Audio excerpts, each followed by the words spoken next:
बिस्मिल्लाहिर्रहमानिर्रहीम। अस्सलाम वालेकुम दोस्तों, मैं हूं आतिफ लार और आप देख रहे हैं my YouTube channel smart farming में आज एक नई वीडियो के साथ आप लोगों की खिदमत में हाज़िर हूं।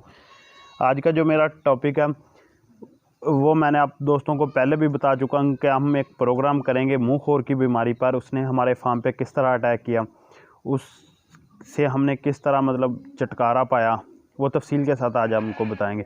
कौन कौन सी मेडिसिन इस्तेमाल की, हमें किस तरह पता चला कि हमारे फार्म पे मुँह खोर ने अटैक कर दिया है तफसीलन। शायद ये वीडियो थोड़ी सी लंबी हो जाए, अगर ये वीडियो लंबी होती हुई नज़र आई तो हम इसे 2 पार्ट्स में तकसीम कर देंगे।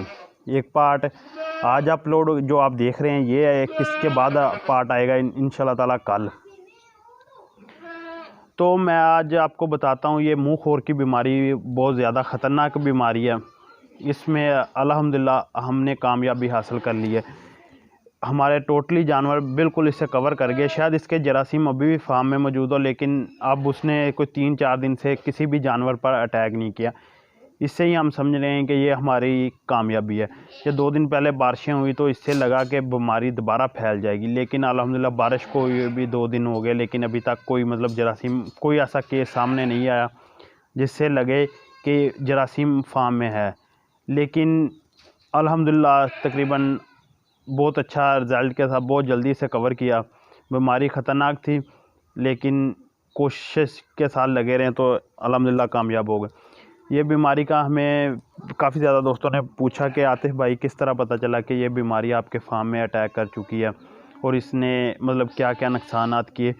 जितने भी हमारे साथ यूट्यूबर फैमिली मतलब हमारे सब्सक्राइबर व्यूवर्स जुड़े हुए हैं ना, उन्होंने कुछ ने कॉल की, मैसेज किए, काफ़ी ज़्यादा दोस्तों ने दवा दी और जानवरों का वक्त से हाल पूछते रहे। अल्हम्दुलिल्लाह मैं उन दोस्तों का बेहद मशकूर हूँ जिन्होंने हमारे साथ तावन किया। मतलब तावन यही कि उन्होंने वक्फे से हमें कॉलें की, मैसेज किए, पूछे। तो अल्हम्दुलिल्लाह आज हम बिल्कुल अपने जानवरों को कवर करने में कामयाब हो गए। अब मैं आपको बताता हूँ कि हमने कौन सा इलाज किया। पहले भी मैं बता चुका हूँ कि मैंने किसी डॉक्टर से इलाज नहीं करवाया, मैं ख़ुद ये टोटली इलाज किया है। जो मसले मसाइल है वो आपको बताने लगा। फार्म में ये जब इसका अटैक हुआ ना, रात के वक्त हमने देखा तकरीबन 10 बजे एक जानवर ने अपने पाँव में महसूस, ये हमारे फार्म पे जितना भी था ये पाँव में था। सिर्फ 1-2 केस ऐसे थे जो कि दूसरे थे मुंह में, लेकिन ये ज़्यादातर पाँव में था। हमारे जानवरों के ये पाँव में मसला आया। रात के वक्त देखा 2 जानवर जो पाँव से मतलब पाँव नीचे नहीं रख रहे थे। हमने समझा कि ये या तो किसी चीज़ ने, किसी बकरी ने या बकरे ने टक्कर मारने की वजह से ये पाँव नहीं नीचे लगा रहे हैं, या इनके पाँव में कोई चीज़ लग गई है। तो सुबह तक जब देखा उसे, रात को तो सीरियस नहीं लिया। सुबह को वो 3 से 4 जानवर हो गए। तो फिर थोड़ी सी शक हुई, क्लियर कोई नहीं देखा, पाँव खोले अंदर कोई चीज़ नहीं नज़र आई, कि मसला अजीब था, कोई समझ नहीं आ रही।